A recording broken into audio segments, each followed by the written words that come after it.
तो चैप्टर है हमारा measurement of national income. Measurement of national income में कई मेथड्स होते हैं, उसमें से पहला मेथड जो हमको पढ़ना है वो है वैल्यू एडिड मेथड। वैल्यू एडिड मेथड का मतलब होता है कि वैल्यू एडिशन कौन सा सेक्टर या कौन सा फर्म कितना वैल्यू एडिशन कर रहा है किसी प्रोडक्ट में, हम सिर्फ उसको लेते हैं और जो मतलब उसका ओवरऑल प्राइस होता है उसको इंक्लूड हम इस मेथड में नहीं करते हैं। जैसे वैल्यू ऑफ आउटपुट जो होता है किसी भी प्रोडक्ट का, उसमें से कोई इंटरमीडिएट कंजम्पशन है तो उसको हम घटा देते हैं आईसी, और जो बचा हुआ आता है वैल्यू ऑफ आउटपुट में से इंटरमीडिएट कंजम्पशन घटा के, वो हमारा होता है वैल्यू एडिशन। अब ये होता कैसे, जैसे मान लो कि किसी फैक्ट्री में जो है फैक्ट्री छोड़ो, पहले मान लो कि मिल्क है, तो मिल्क का जब प्रोडक्शन हुआ तो मान लो मिल्क जो है 50 रुपीज़ लीटर मिला, तो 50 रुपीज़ लीटर मिला। मिल्क का दाम मान लो लिख लेते हैं, सपोज मिल्क हमें मिला 50 में। अगर हम आइसक्रीम लेने जाएंगे तो हमें कितने की मिलेगी, अगर ब्रिक लेने जाएंगे तो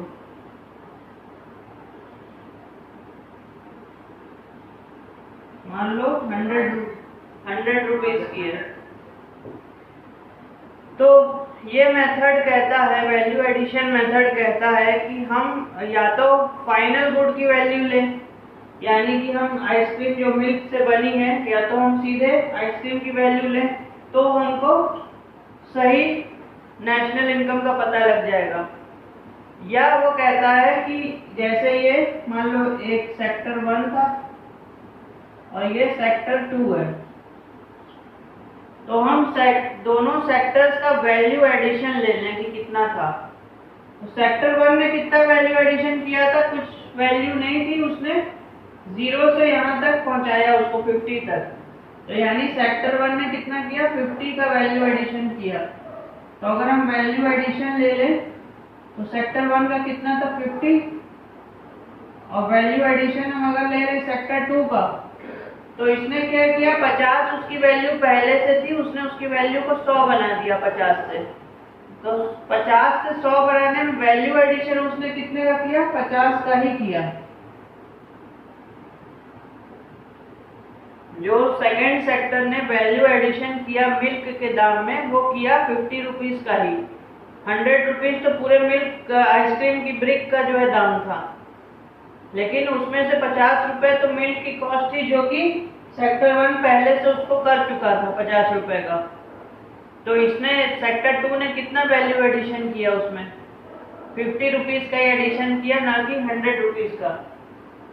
तो या तो value addition by sector 1, value addition by sector 2, ऐसे करके हम जोड़ दें तो हमको मिल जाएगा कितना हमारा नेशनल इनकम है। और यह दूसरा तरीका कहता है कि फाइनल गुड जो भी हो, फाइनल गुड्स हमारा यहाँ पे ये है, फाइनल गुड्स की वैल्यू ले लो तो हमको नेशनल इनकम मिल जाएगा।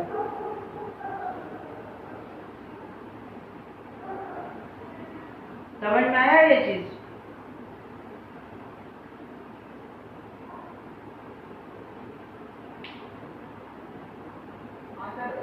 जैसे कि मान लीजिए कि मिल्क की प्राइस अब है 50 रुपए है, और सर जो आइसक्रीम की ब्रिक है वो 100 रुपए। तो सर जो इंटरमीडिएट कंजम्पशन हुआ वो 100 रुपए का हुआ ना, 50 का। कैसे सर? इंटरमीडिएट कंजम्पशन मतलब दो सेक्टर के बीच का कंजम्पशन का वैल्यू कितना है, दो सेक्टर के बीच का इंटरमीडिएट। तो इंटरमीडिएट इंक्रीज कितना हुआ, 50 से 100 हुआ। 100 में से 50 माइनस करेंगे तो 50 मिलेगा हमको आईसी। तो वैल्यू एडिड निकालने के लिए कि सेक्टर 2 ने कितना वैल्यू एडिशन किया है हमको, इसमें एक्चुअली 100 रुपए में क्या है, 50 रुपए ऑलरेडी इंक्लूडेड है। आइसक्रीम के दाम में दूध का दाम ऑलरेडी जुड़ा हुआ है, तो अगर हम उसको फिर से ले लेंगे तो वो सही नहीं होगा ना। नहीं नहीं सर, तो सर इंटरमीडिएट जो कंजम्पशन है वो 150 रुपए का है। 150? अरे सर 50 रुपए। हाँ। और सर जो वैल्यू ऑफ आउटपुट है वो 100 रुपए की है। वैल्यू ऑफ आउटपुट सेक्टर 1 का 50 है, वैल्यू ऑफ आउटपुट सेक्टर 2 का 100 है।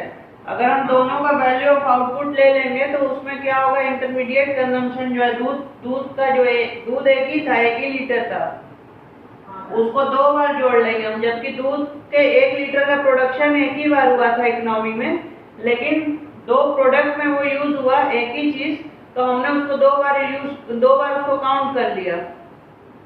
तो इसका एक नाम भी है, इस प्रॉब्लम को हम लोग कहते हैं the problem of double counting. अगर हमने यहाँ पे इसको जोड़ करके 150 ले लिया तो इसमें मिल्क का दाम 2 बार जुड़ जाएगा, और इसको हम लोग बोलते हैं problem of double counting. Milk का दाम 2 बार, अच्छा हाँ। अरे कोई भी प्रोडक्ट अगर कोई बना के देगा मैन्युफैक्चरर, तो उसमें अपने रॉ मटेरियल की कॉस्ट जोड़ेगा ना। तो अगर किसी ने आइसक्रीम बनाया है तो मिल्क तो उसमें वो इंक्लूड करके तब ना उसका एमआरपी डिसाइड करेगा कि इतने रुपए में हम उसको सेल करेंगे। तो मिल्क का दाम आइसक्रीम में भी जुड़ा है, और मिल्क वाले सेक्टर में यानी पहले वाले सेक्टर में जो मिल्क का प्रोडक्शन हुआ था वहां भी मिल्क का दाम जुड़ा है। तो टोटल इकोनॉमिक मिल्क प्रोडक्शन हुआ कितना है? टोटल इकोनॉमी में टोटल मिल्क प्रोडक्शन कितना हुआ है, मतलब इकोनॉमी में टोटल मिल्क का प्रोडक्शन कितना हुआ है इस 2 सेक्टर की अगर हम बात करें तो? नहीं, गलत, यही तो गलत है। मिल्क का प्रोडक्शन 1 ही लीटर हुआ है ना, मिल्क तो 1 ही हुआ है ना। एक सेक्टर में प्रोडक्शन हो गया, उसने आगे दे दिया दूसरी चीज बनाने के लिए उसको। अगर हम इसको मान लें कि यहाँ पे अलग मिल्क है, यहाँ पे अलग मिल्क है, तब 2 लीटर मिल्क का प्रोडक्शन हो जाएगा ना। और 2 लीटर का हुआ होता तो यहाँ पे × 2 होता, और इसका जो दाम है वो भी 100 होता 50 की जगह। टोटल मिल्क तो आउटपुट जो वैल्यू एडिड मेथड है वो क्या देखता है कि कितना आउटपुट हुआ है टोटल इकोनॉमी में विद इन 1 ईयर, उसी से वो नेशनल इनकम को आंकता है आउटपुट से। तो लेकिन अगर हम हर स्टेज पे आउटपुट को 2 बार 3 बार जोड़ लेंगे एक ही आउटपुट को, तो फिर वो तो गड़बड़ हो जाएगा ना। इसीलिए उसको जो है काउंट इसमें नहीं करते हैं।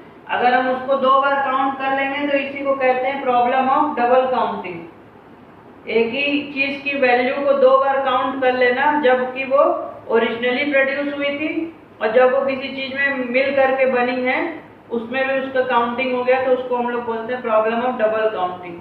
तो प्रॉब्लम ऑफ डबल काउंटिंग से हमें बचना चाहिए, और हमको क्या करना चाहिए, या तो हम वैल्यू ऑफ फाइनल गुड ले लें जो फाइनली कंजम्पशन हुआ है मिल्क का, क्योंकि कंजम्पशन कंज्यूमर ने नहीं किया है, उसको फैक्ट्री ने ले लिया था एज ए इंटरमीडिएट गुड्स, और उसने क्या किया फिर फाइनल गुड्स आइसक्रीम के रूप में बना के हमको दिया। तो या तो हम फाइनल गुड की वैल्यू ले लें ये वाली, और या तो हम दोनों सेक्टर का वैल्यू एडिशन निकाल लें। पहले सेक्टर ने वैल्यू एडिशन किया था 0 था 50 रुपए का, और दूसरे ने वैल्यू एडिशन 50 को 100 बनाया है, मतलब एडिशन कितने का किया है 100 - 50, 50 का ही वैल्यू एडिशन उसने किया है। तो 2 तरीका है वैल्यू एडिशन मेथड से नेशनल इनकम निकालने का, या तो हर सेक्टर का वैल्यू एडिशन लेके टोटल कर दो, और या फिर वैल्यू ऑफ फाइनल गुड लो एकदम, और उसमें इंटरमीडिएट गुड्स को एकदम काउंट मत करो। तो दोनों केस से हमको नेशनल इनकम पता लग सकती है। बट जो भी हो 2 बार काउंटिंग हमको नहीं करना है, तो इसी को हम लोग बोलते हैं प्रॉब्लम ऑफ डबल काउंटिंग। ये नहीं होना चाहिए। इतना क्लियर है? अभी और बताएंगे तो समझ में आ जाएगा। इतना क्लियर है।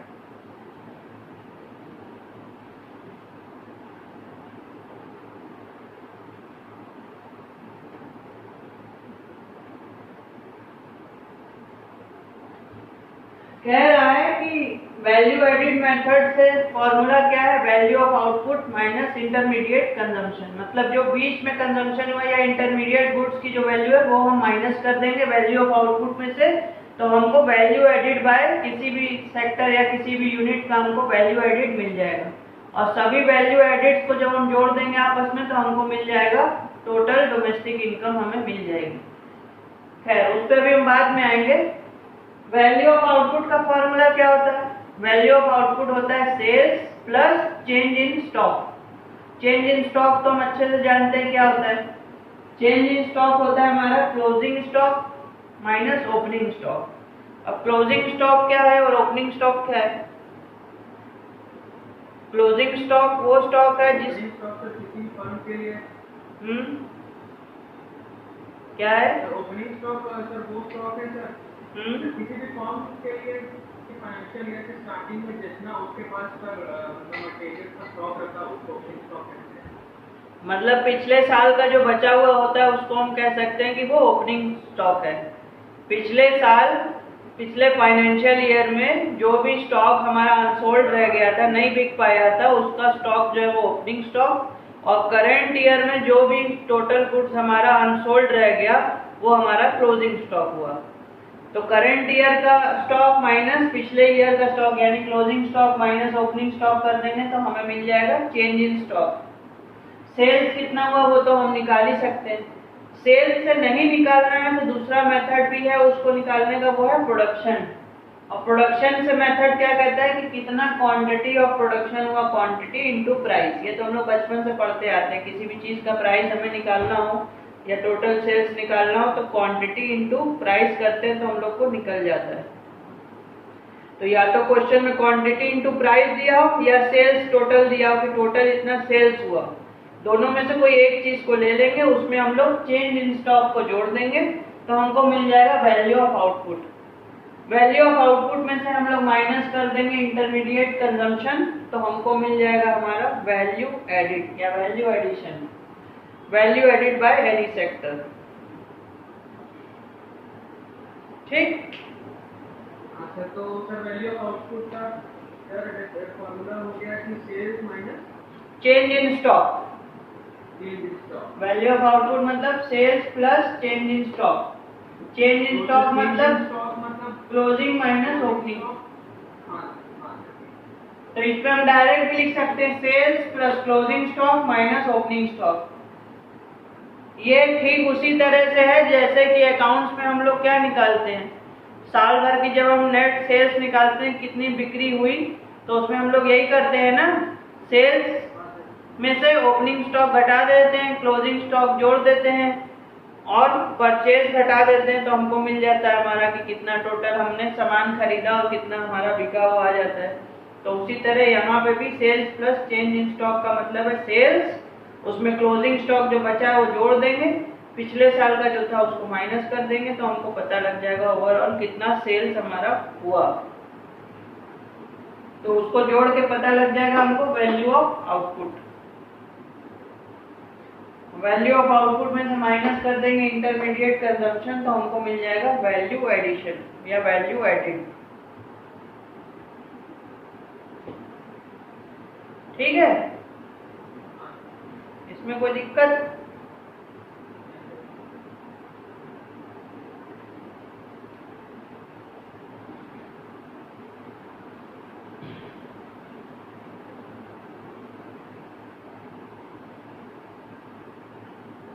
अब हम पढ़ेंगे steps of value addition method. Steps क्या होते हैं? स्टेप्स है हमारे, पहला स्टेप है identify and classify the production units, यानी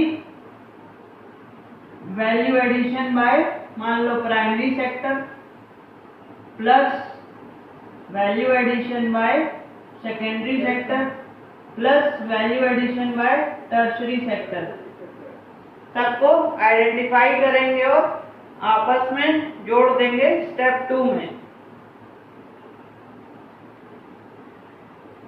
ये सबको हम जोड़ देंगे, टोटल कर देंगे तो हमको मिल जाएगा domestic product at market price. यानी हमको मिल जाएगा GDP एट MP, क्योंकि ये सब क्या है, ये जो होता है वैल्यू एडिड, ये होता है तुम्हारा GVA एट MP होता है।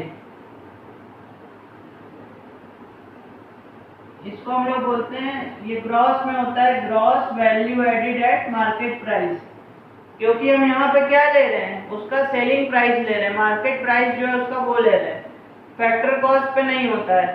तो सभी जो हमारे जो सेक्टर्स हैं उनका वैल्यू एडिशन जोड़ के हमको क्या मिलता है, gross domestic product at market price हमको मिलता है। ठीक है, अब ये इसमें से हमको निकालना है डोमेस्टिक इनकम, तो मतलब हमको इसमें से आना पड़ेगा किस पे, NDP एट FC पे आना पड़ेगा। इस पे आने के लिए हम क्या करेंगे, कह सकते हैं इसमें से अगर हम माइनस कर दें क्या क्या,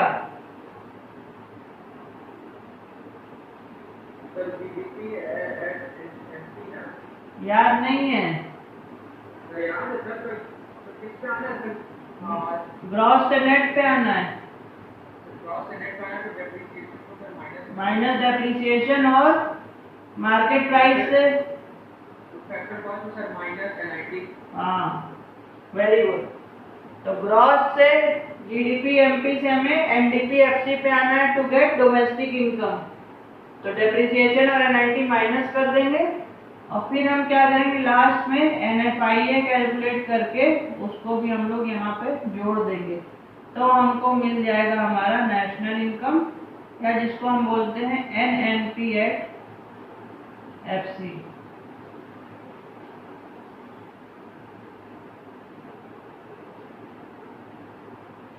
चार बहुत ही आसान से स्टेप्स हैं वैल्यू एडिशन मेथड से नेशनल इनकम निकालने के।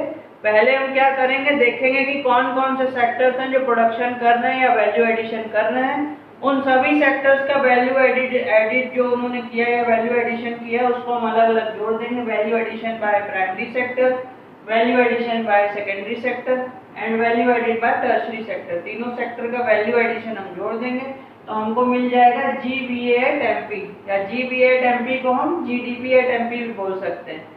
यहाँ पे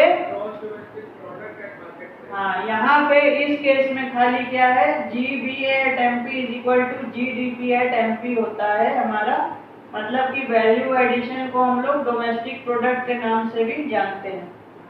डोमेस्टिक प्रोडक्ट जो हमने पढ़ा था उसका एक दूसरा नाम BA भी होता है, वैल्यू एडिड भी होता है। तो GVA एट MP मतलब हमको GDP एट MP मिल जाएगा।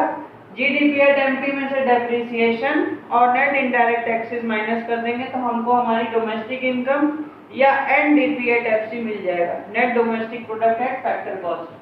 फिर हम NFIA कैलकुलेट करेंगे, net factor income from abroad, और उसको हम इसमें जब जोड़ देंगे तो हमको हमारी नेशनल इनकम या net national product at factor cost मिल जाएगा। तो ये है स्टेप्स या मेथड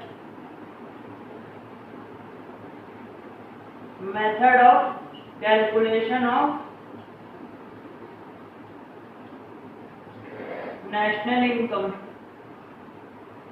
स्टेप्स या method of calculation of national income through value added method. वैल्यू एडिड मेथड से निकालने का सर NDP एट FC में आपका NFIA प्लस किया है। हाँ, और सर तो फिर कभी आ गया है नेशनल। हाँ, और सर इतना ही करना है, यही 4 स्टेप है, बस 4 स्टेप है। पहले स्टेप में हम सारे सेक्टर्स को देखेंगे कि कौन कितना वैल्यू एडिशन कर रहा है।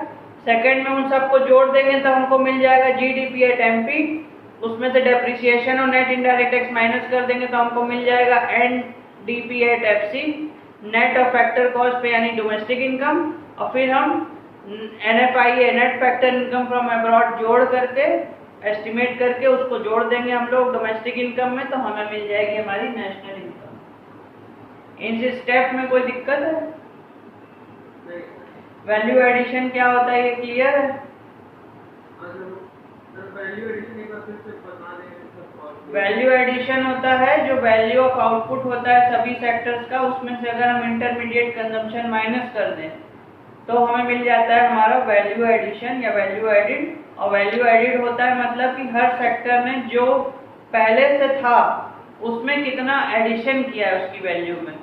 पहले से कोई भी प्रोडक्ट था उसकी जो वैल्यू थी उस वैल्यू में कितना एडिशन किया है किस सेक्टर ने, उसको हम लोग बोलते हैं वैल्यू एडिशन या value added. Value of output clear है? क्लियर है। इंटरमीडिएट कंजम्पशन क्लियर है। और ये change in stock.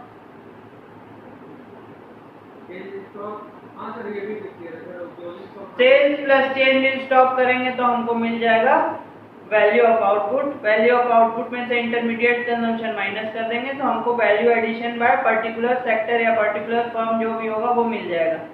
Value addition by all the sectors हमें जब मिल जाएगा तो सेक्टर वाइज हम सबको जोड़ देंगे तो हमें डोमेस्टिक इनकम मिल जाएगी, लेकिन ग्रॉस और मार्केट प्राइस पे। तो उसमें से फिर हम डेप्रिसिएशन और नेट इनडायरेक्ट टैक्सेस माइनस करेंगे डोमेस्टिक इनकम जो एक्चुअल होती है यानी एनडीपी एट एफसी जानने के लिए। एनडीपी एट एफसी में फिर हम net factor income from abroad को एस्टिमेट करके जोड़ देंगे तो हमको फिर फाइनली हमारी नेशनल इनकम या net national product at factor cost हमको मिल जाएगा। यही है वैल्यू एडिड मेथड और steps of calculating value added method, sorry steps of calculating national income from value added method. ठीक।